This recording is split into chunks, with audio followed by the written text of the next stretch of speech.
నమస్కారం. Welcome to Maharshi Bhaktipeetham channel. మన సాంప్రదాయంలో ప్రతి పండగ వెనుక కూడా ఒక లోతైనటువంటి అర్థం కానీ ఒక సైంటిఫిక్ కారణం కానీ దాగి ఉన్నాయి. అలాంటి పండగల్లో చాలా శక్తివంతమైనది రథసప్తమి. చాలామంది దీనిని సూర్య జయంతిగానో మామూలుగా పూజ చేసుకునేటువంటి రోజుగానో అనుకుంటారు. కానీ అసలు రహస్యం ఆ రోజు మనం చేసేటువంటి స్నానంలోనే దాగి ఉంది. రథసప్తమి నాడు కేవలం ఒక ప్రత్యేకమైనటువంటి స్నానం చేయడం ద్వారా మీరు 7 జన్మల పాపాలను కానీ దీర్ఘకాలిక రోగాలను కానీ తర్వాత చెప్పలేనటువంటి బాధలను కూడా తొలగించుకోవచ్చు అని చెప్పి మీకు తెలుసా? ఆ అద్భుతమైనటువంటి స్నానం జిల్లేడాకులతోనే ఎందుకు చేయాలి? దాని వెనక ఉన్నటువంటి పురాణ సైంటిఫిక్ గాథలు మీరు వింటే ఖచ్చితంగా ఆశ్చర్యపోతారు. ఈ ఏడాది అంటే 2026 సంవత్సరంలో మనకి ఈ అద్భుతమైనటువంటి రథసప్తమి పర్వదినం జనవరి 25వ తేదీ నాడు ఆదివారం నాడు రాబోతోంది. సూర్యునికి ఇష్టమైనటువంటి రవివారం ఆదివారం నాడే ఈ రోజు రథసప్తమి కూడా రావడం అనేది ఈసారి మరింత విశేషం అని చెప్పుకోవాలి. ఈ వీడియోలో ఆ స్నానం వెనుకున్నటువంటి ఆ పురాణ రహస్యం ఏంటి, దాని ఆధ్యాత్మిక ప్రాముఖ్యత ఏంటి, తర్వాత ఆధునిక విజ్ఞానం కూడా ఒప్పుకునేటువంటి సైంటిఫిక్ శాస్త్రీయ విశ్లేషణలు కానీ అలాగే ఆ స్నానాన్ని ఎలా పూర్తి చేయాలి అన్నది కూడా మనం ఈ పూర్తి వివరాలు ఈ వీడియోలో తెలుసుకోబోతున్నాం. ఈ విషయాన్ని మీరు పూర్తిగా అర్థం చేసుకోవడానికి వీడియోని చివరి వరకు తప్పకుండా చూడండి. అలాగే మన మహర్షి భక్తిపీఠం ఛానల్ని సబ్స్క్రైబ్ చేసుకొని పక్కనే ఉన్నటువంటి బెల్ ఐకాన్ కూడా ప్రెస్ చేయండి. ఇప్పుడు రథసప్తమి అంటే ఏంటి, దాని ప్రాముఖ్యత ఏంటి అనేది చూద్దాము. మనము జిల్లేడు ఆకుల రహస్యాన్ని తెలుసుకునే ముందు అసలు రథసప్తమికి ఎందుకు అంత ప్రాముఖ్యత ఉంది అన్నది సింపుల్గా ఒకసారి చూద్దాము. మాఘమాసంలో మనకి శుక్లపక్షంలో వచ్చేటువంటి 7వ తేదీనే రథసప్తమి అని చెప్పేసి అని అంటారు కదా. పురాణాల ప్రకారం ఏంటంటే ఇది కేవలం ఒక తిథి కాదనమాట. సృష్టికి ప్రాణాధారమైనటువంటి సూర్యభగవానుడి పుట్టినరోజు. కశ్యప ప్రజాపతి అదితి దంపతులకు సూర్యుడు జన్మించిన పవిత్రమైన రోజు రథసప్తమి. అందుకే దీన్ని సూర్య జయంతి అని కూడా పిలుస్తూ ఉంటారు. ఇంకొక ముఖ్యమైన విషయం ఏంటంటే ఇదే రోజున సూర్యుడు 7 గుర్రాల దివ్య రథాన్ని అధిరోహించి దక్షిణాయనం నుంచి ఉత్తరాయణ పదంలోకి ఆయన ప్రయాణం అనేది మొదలు పెడతాడనమాట. అందుకే రథసప్తమి అనే పేరు రథ సప్తమి అనే పేరు అయితే వచ్చింది. ఈ రోజు నుంచి పగటి సమయం పెరుగుతూ ఉంటుంది, రాత్రి సమయం తగ్గిపోతూ ఉంటుంది అనమాట. అంటే భూమి మీద చలి ప్రభావం తగ్గి వెచ్చదనం పెరగడం, జీవశక్తి పెరగడం అనేది మొదలవుతూ ఉంటుంది. సూర్యుని శక్తి భూమికి పుష్కలంగా అందడం మొదలయ్యే రోజు కూడా ఇదే అని చెప్తారు. అందుకే ఈ రోజు చేసేటువంటి సూర్యారాధన కానీ స్నానం కానీ దానం కానీ అనంతమైనటువంటి ఫలాల్ని ఇస్తాయని చెప్పి మన శాస్త్రాలు అయితే చెప్తున్నాయి. ఈ పర్వదినాన్ని ఒక సూర్యగ్రహణంతో కూడా సమానంగా భావిస్తారన్నమాట. అంటే సూర్యగ్రహణ తుల్యాతు మాఘస్య సప్తమి అని శాస్త్రవచనం అంట. అంటే మాఘశుద్ధ సప్తమి సూర్యగ్రహణంతో సమానమైనటువంటి పుణ్య ఫలాన్ని ఇస్తుంది అని చెప్పేసి దీని అర్థము. పురాణ రహస్యము తెలుసుకోవాలంటే మనం జిల్లేడాకులకు అసలు ఆ శక్తి ఎలా వచ్చింది అనేది తెలుసుకోవాలంటే ఇప్పుడు అసలు కథలోకి మనము వెళ్దాము. రథసప్తమి స్నానానికి జిల్లేడు ఆకులకి ఉన్నటువంటి విడదీరాని బంధం వెనక ఒక ఆసక్తికరమైనటువంటి పురాణ కథనం ఉంది. ఈ కథ తెలిస్తే మనం ఆ ఆకుల్ని ఎందుకు అంత పవిత్రంగా భావిస్తామనేది మనకి స్పష్టంగా అర్థమవుతుందన్నమాట. పూర్వం అగ్నిశ్వాత్తులు అనే గొప్ప ఋషి ఉండేవారు. ఆయన గొప్ప తపస్సుతో ఎన్నో యజ్ఞాలు చేసి పుణ్యాన్ని సంపాదించుకున్నారు. ఆయన జీవితకాలం ముగిశాక స్వర్గానికి వెళ్ళే అర్హత కూడా ఆయన సాధించారు. ఆయన్ని స్వర్గానికి తీసుకువెళ్ళడానికి దైవలోకం నుంచి ఒక దివ్యమైనటువంటి విమానం అనేది భూమి మీదకి వచ్చిందనమాట. సరిగ్గా ఆయన అదే సమయంలో అగ్నిశ్వాత్తులు తాను చేస్తున్నటువంటి యజ్ఞంలో చివరి ఘట్టమైనటువంటి పూర్ణాహుతిని సమర్పిస్తుందని మీకు తెలుసు కదా. లాస్ట్లో పూర్ణాహుతి ఉంటుంది.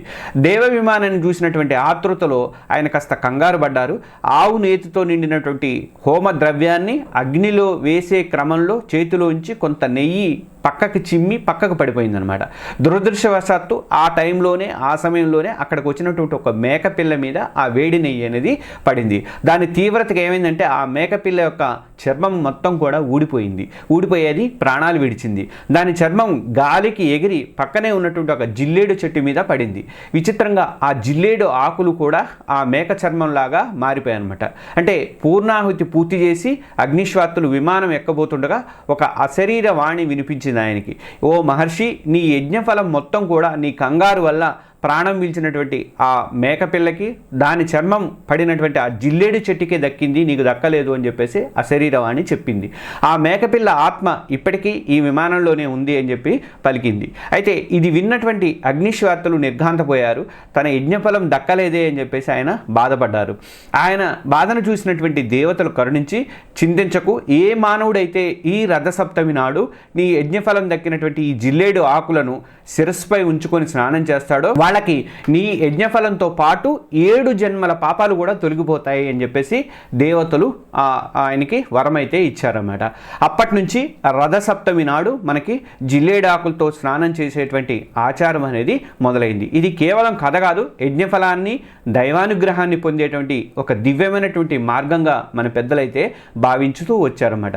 ఇక ఆధ్యాత్మిక ప్రాముఖ్యత సరే, 7 ఆకులు 7 పాపాలు, ఈ స్నానం వెనుకున్నటువంటి ఆధ్యాత్మిక అర్థం కూడా చాలా లోతైనది అని చెప్పాలి. సూర్యుడికి అర్కుడు అనే ఒక పేరుంది, అర్కుడు అంటారు. అంటే జిల్లేడిని సంస్కృతంలో అర్కపత్రము అని పిలుస్తారు. అంటే సూర్యునికి ఇష్టమైనటువంటి పత్రము అని దీని అర్థం అనమాట. అంటే సూర్యుని శక్తిని ఎక్కువగా గ్రహించే చెట్టు కాబట్టే సూర్య ఆరాధనలో జిల్లేడికి అంత ప్రాముఖ్యత అనేది ఉందన్నమాట. ఈ స్నానంలో మనము 7 జిల్లేడు ఆకులను ఉపయోగిస్తాము. ఈ 7 అనే సంఖ్యకు కూడా చాలా ప్రత్యేకత ఉందండి. ఇది సూర్యుని రథానికి ఉండేటువంటి 7 గుర్రాలు అనుకోవచ్చు, తర్వాత వారంలో ఉన్నటువంటి 7 రోజులు అనుకోవచ్చు, అలాగే ఇంద్రధనుసులో ఉండేటువంటి 7 రంగులు అనుకోవచ్చు. అలాగే అంతకుమించి స్నానమంత్రంలో చెప్పినట్లుగా ఇది మనిషి చేసేటువంటి 7 రకాల పాపాలకు కూడా సంకేతం అని కూడా మనము చెప్పుకోవచ్చు. ఈ జన్మలో తెలిసిన పాపాలు, మనం ఏంటి 7 పాపాలంటే ఈ జన్మలో తెలిసి చేసినటువంటి పాపాలు, తర్వాత ఈ జన్మలో తెలియక చేసినటువంటి పాపాలు 2, 3 గత జన్మల్లో చేసినటువంటి పాపాలు, అలాగే మనస్సు ద్వారా చేసినటువంటి పాపాలు అంటే చెడు ఆలోచనలు వస్తాయి కదా అలాంటివి, తర్వాత వాక్కు ద్వారా చేసినటువంటి పాపాలు అంటే అబద్ధాలు పలకడం, మనం ఏదో ఒక సందర్భంలో పలుకుతుంటాము, అబద్ధాలు పలుకుతుంటాం, నిందలు వేస్తుంటాము అలాంటివి, అలాగే శరీరం ద్వారా చేసేటువంటి పాపాలు అంటే హింస కానీ దొంగతనం కానీ, అలాగే జన్మాంతరం నుండి వెంటాడుతున్నటువంటి పాపాలు, ఇవన్నీ కూడా రథసప్తమి నాడు సూర్యోదయానికి ముందే ఈ 7 జిల్లేడు ఆకులను శరీరంలో భాగాలపై ఉంచుకొని స్నానం చేసినప్పుడే ఆ సూర్య భగవానుడు ఆ 7 పాపాలను కూడా హరించి మనకి ఆరోగ్యాన్ని, శోకరాహిత్యాన్ని ప్రసాదిస్తాడు అని చెప్పేసి మన వాళ్ళు ప్రగాఢంగా నమ్ముతారనమాట. ఇదో రకంగా మన ఆత్మని శుద్ధి చేసుకున్నటువంటి ప్రక్రియ అని చెప్పి చెప్పుకోవచ్చు.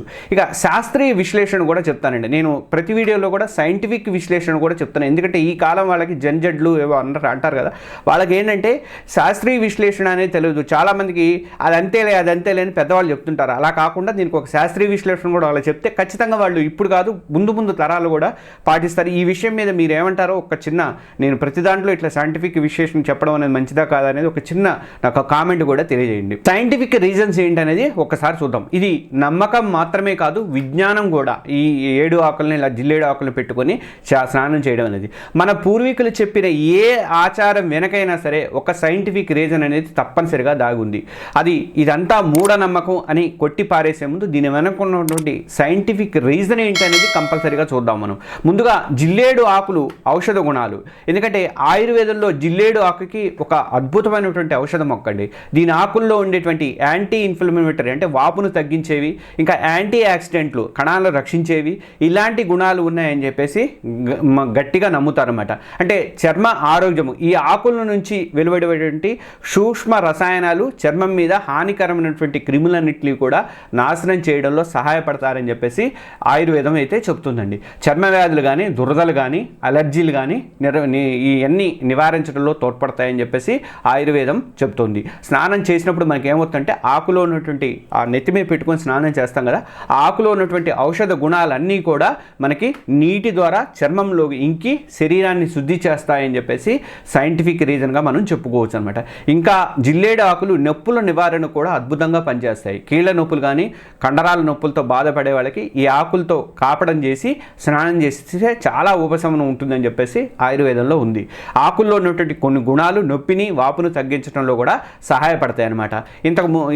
గతంలో చిన్నపిల్లలు కింద పడ్డప్పుడు మా చిన్నప్పుడు అయితే ఒక కాగితం మీద కానీ దేని మీద కానీ ఒక ఆకు మీద కానీ ఆ జిల్లేడు ఆకులు పాలుని ఇలా పొడి చేసేసి ఆ పాలు రంచి దానికి వేసి కట్టేవాడు అనమాట. అంటే కింద పడ్డప్పుడు దెబ్బలు తగులుతాయి కదా, దానికోసం కట్టేవాడు అనమాట.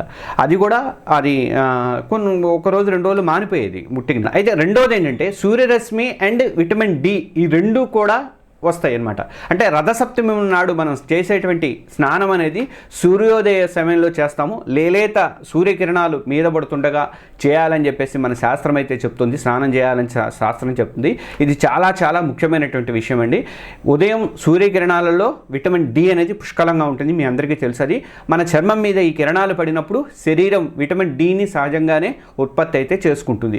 విటమిన్ డి అనేది ఎముకల ఆరోగ్యానికే కాదు, మనకి రోగనిరోధక శక్తి, ఇమ్యూనిటీ పెంచడానికి కానీ మానసిక ఒత్తిడిని తగ్గించడానికి కూడా చాలా అవసరం డి విటమిన్ అనేది. అంటే జిల్లేడు ఆకుల ఔషధ గుణాలు, లేత సూర్యరశ్మిలో ఉన్నటువంటి డి విటమిన్ ఇవన్నీ కలవడం వల్ల మనకి సంపూర్ణ ఆరోగ్య ప్రయోజనం అనేది అందుతుంది. అందుకే మన పూర్వీకులు ఈ సైన్స్ని ఒక ఆధ్యాత్మిక ఆచారంతో ఎంత అద్భుతంగా ముడిపెట్టారో మనం అర్థం చేసుకోవాలన్నమాట. ఈ రకం పిల్లలకి, ఈ తరం పిల్లలకి మీరందరూ దయచేసి ఇది ఒక్కటి చెప్పండి కనీసం. ఆచారాత్మక విధానం అంటే స్నానం ఎలా చేయాలనేది కూడా చాలా ముఖ్యమండి. ఇక్కడ ఏదో స్నానం చేసాం, జిల్లేడాకులు పెట్టుకున్నాం అంటే కుదరదు, దానికి కొంత పవిత్రంగా చేయాల్సి వస్తుంది. కొన్ని మంత్రాలు కూడా ఉన్నాయి, అవన్నీ మనం చెప్తాను నేను ఇప్పుడు ఒకసారి. అవి ఎలా అంటేనే దశల వారీగా చూద్దాం. ఒక్కసారి మన ఛానల్ ఇంకెవరైనా సబ్స్క్రైబ్ చేసుకోకపోతే ఒకసారి సబ్స్క్రైబ్ బటన్ అయితే కొట్టండి. ఇక ఒకటి ఫస్ట్ ఏంటంటే టైము. రథసప్తమి రోజున సూర్యోదయానికి ముందే అంటే అరుణోదయ కాలంలోనే స్నానం అనేది చేయాలి. అంటే 2026లో స్నానానికి శుభముహూర్తం ఎప్పుడు ఉందా అంటే ఉదయం 5:26 నుండి తర్వాత 7:13 వరకు మాత్రమే ఉందన్నమాట. ఇక కావాల్సినవి ఏం కావాలి అంటే 7 శుభ్రమైనటువంటి జిల్లేడు ఆకులు, అంటే తెల్ల జిల్లేడు శ్రేష్టమైనవి, అవి వాడుకుంటే మంచిది దొరికిన వాళ్ళు. 7 రేగిపళ్ళు కావాలి. తర్వాత జిల్లేడు ఆకులు అందుబాటులో లేకపోతే చాలామంది చిక్కుడు ఆకులు కానీ రావి ఆకులు కానీ వాడుకోవచ్చు. మా అమ్మగారు అయితే మా చిన్నప్పుడు చిక్కుడు ఆకులే పెట్టేదనమాట. నాకు జిల్లేడు ఆకులు పెట్టేది కానీ దొరకడం తక్కువ, పల్లెటూళ్ళలో ఉన్నప్పటికీ కూడా దొరకడం అనేది కష్టంగా ఉండేది, అందుకే చిక్కుడు ఆకులు పెట్టేదనమాట. ఇక కొన్ని సాంప్రదాయాల ప్రకారం అయితే మగవాళ్ళేమో జిల్లేడు ఆకులతో స్నానం చేస్తారు, మహిళలేమో చిక్కుడు ఆకులతో స్నానం చేస్తారు అనమాట. ఇట్లా డిఫరెన్స్ అనేది ఉంది. ఇక స్నానం ఎలా చేయాలి అంటే స్నానానికి మీరు సిద్ధమయ్యాక ఒక జిల్లేడు ఆకుని మీ తల మీద ఉంచుకోవాలి, 2 ఆకులను భుజాల మీద ఉంచుకోవాలి, మరో 2 ఆకులను రెండు మోకాళ్ళ మీద ఉంచుకోవాలి, అలాగే మరో 2 ఆకులను పాదాల మీద ఉంచుకోవాలి. ఇక రేగి పళ్ళను కూడా ఆకుల మీద తలపై పెట్టుకున్నప్పుడు ఆ తల మీద రేగి పళ్ళను కూడా అక్కడ పెట్టుకోవాలన్నమాట. ఇక పఠించాల్సినటువంటి శ్లోకం ఉంది. ఇది లేకుండా మనం పెట్టిన ఈ సాంప్రదాయం అంతా కూడా వేస్ట్ అయిపోతుంది. కాబట్టి ఆ శ్లోకం అనేది మస్ట్గా పఠించాలన్నమాట. అదేంటో అంటే ఇలా ఆకులను ధరించాక మనము సూర్య భగవానుడికి మనసారా ధ్యానిస్తూ ఈ శ్లోకాన్ని పఠిస్తూ మనము స్నానం అనేది చేయాలి. యజ్జన్మ కృతం పాపం మయా సప్తసు జన్మసు తన్మే రోగం చ శోకం చ మాకరీ హంతు సప్తమి ఏతజ్జన్మ కృతం పాపం యచ్చః జన్మాంతరాజితం మనోవాక్కాయజం యచ్చః జ్ఞాతా జ్ఞాతే చయే పునః ఇతి సప్తవిధం పాపం స్నానాన్మే సప్తకీ సప్తవ్యాధి సమాయుక్తం హరమాకరీ సప్తమి.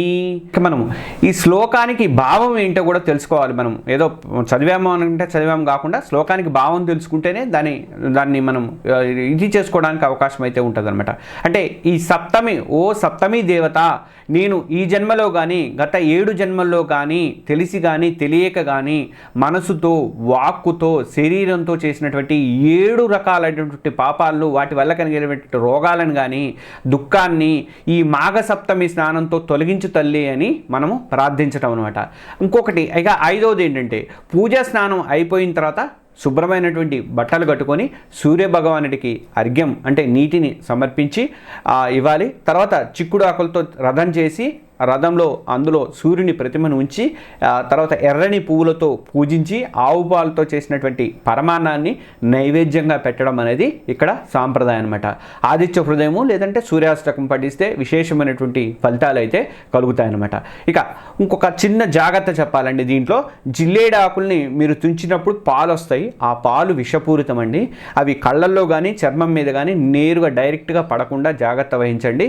మీరు ఆకు కోసిన తర్వాత అవసరమైతే మట్టిలో కానీ లేదా భూమి మీద కానీ ఇలా గచ్చు మీద కానీ ఇలా చేస్తే దానికి ఉన్నటువంటి పాలు రాకుండా ఆగిపోతాయి. అది చాలా ముఖ్యమండి. అది కళ్ళల్లో పడితే చాలా డేంజర్ అనమాట.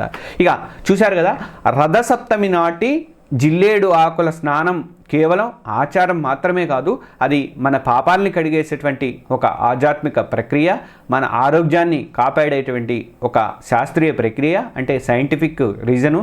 ఇక పురాణం, విశ్వాసం, విజ్ఞానం, ఈ మూడు కలిసినటువంటి ఒక అద్భుతమైనటువంటి సాంప్రదాయం ఇది.